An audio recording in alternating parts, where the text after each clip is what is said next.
Okay, everybody, we're going to be reviewing today Dynasty Warriors 6.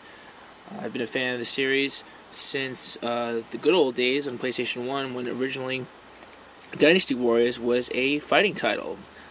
We'll show you that another day, but right now it's being made by Koei originally, makers of the Nobunaga's Ambition and makers of Romance of the Three Kingdoms. Yes, Romance of the Three Kingdoms. And actually, a lot of characters from this game, actually, 90% of the characters from this game are in Romance of the Three Kingdoms. But this actually happens to be another installment in the Dynasty Warriors series for your Xbox, PS3. Today we're going to be reviewing the Xbox 360 version. And here we are, it's Dynasty Warriors 6. Check it out.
Okay, so that was the opening sequence for Dynasty Warriors 6.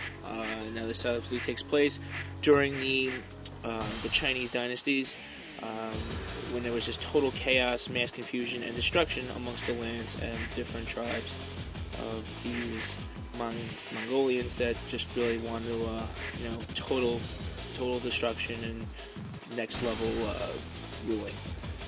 Like I said before, a lot of these characters are taken directly from Romance of the Three Kingdoms, which is also made by Koei.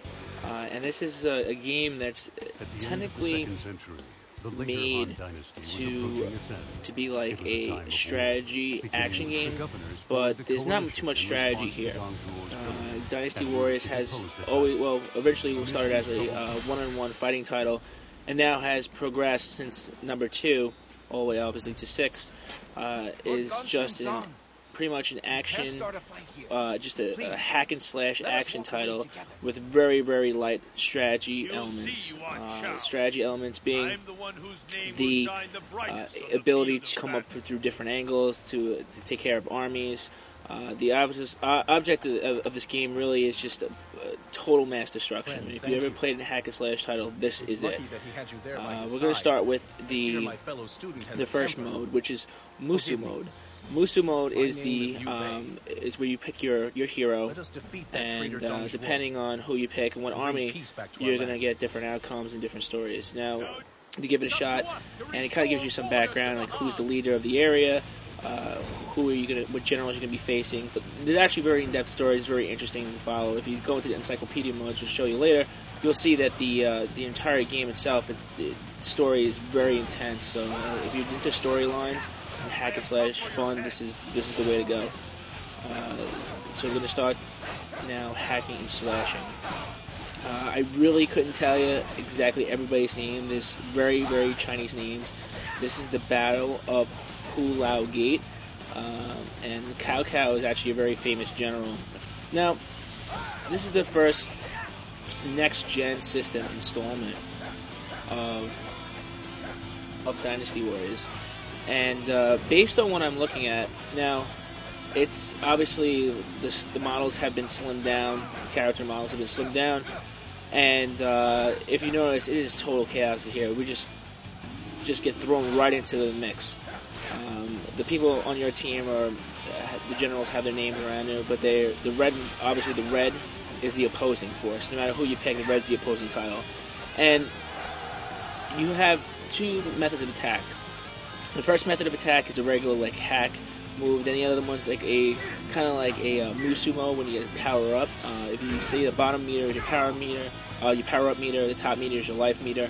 And really, I'm just kind of searching and destroying anything that comes on my path. If you see, you're the little green arrow on the map to your right, and then you're just going to follow suit into the red portions of the territories, and that's where you meet up with literally hundreds and thousands of people. You can just take and pretty much bash them in the skull until they fall to the ground, helpless, and disappear into tiny pieces of smoke.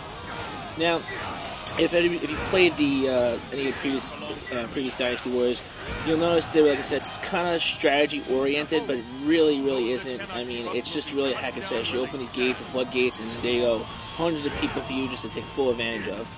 And then, of course, when if you look at the bottom meter, you actually start getting well, there's Cow.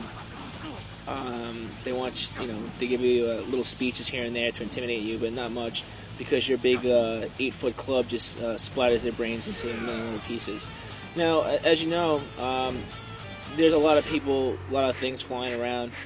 It's not that graphic of a game, so you won't see lots of blood, you won't see lots of guts.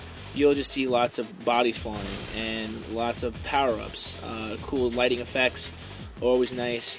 But overall, if you're really not into hack and slash games, you're probably not going to like this, because, like I said, there's not much strategy involved, and it's really just total hack and slash. We're just going to go give you a little bit of an idea what happens later on. You'll notice we also have other modes, such as the challenge mode. Challenge mode includes just massive amounts of people flying at you everywhere. Overall, I mean, this is just a body count. I mean, if you want immense amount of body count, 7, 8, 900,000 people in less than 10 minutes, then this is what you do.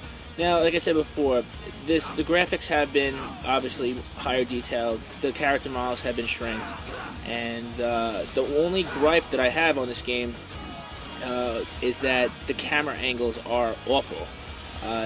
Before, it used to be where the camera kind of follows you, and the actual camera would get slightly lost before you have to straighten it out. But like the right analog button controls the camera angles, and the camera angles just get really confusing really fast.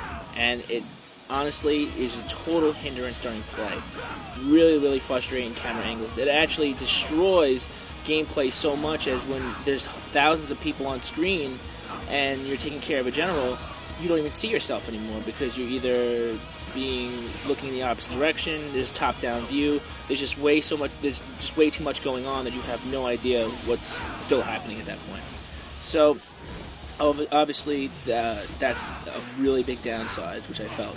Then the fact that for some strange reason, the explosions and the impactfulness of actual special moves have been reduced. They don't seem as intense and as grand as they once were. I mean, of course, fighting the generals is always nice, and having thousands of people hit the ground is cool, but each mission is just ridiculously long. I mean, some missions take over an hour because there's so many people flying at you for one time in one place. But I mean, in all honesty, if you get into the groove, the challenge mode is the best mode. The game is pretty much the same. They don't have an online play. I would have loved to see an online play version where you can go get other generals and stuff like that, but obviously it's not there. So now this game just happens to be another hack and slash Dynasty Warriors beatdown fest. And as much as we love the beatdown fest, I just don't back it as much as I used to. It's old. It's an old concept, but it's a good concept. So if you're having a tough time at work and you don't want to deal with anybody, and you just want to hack thousands of Asians to the ground during the Dynasty Yao Ming action, this is the title to take hold of. Overall, I'm going to give this game a 65 out of 100. I'm going to give you a mediocre Lonnie face, and I'm going to give you, like I said, a 65. So, aside from that, check it out, Dynasty Warriors 6. You'll be a fan of the series. You won't be disappointed. If you're a newcomer, you may want to look otherwise. Talk to you soon, and I'm Old School Fool.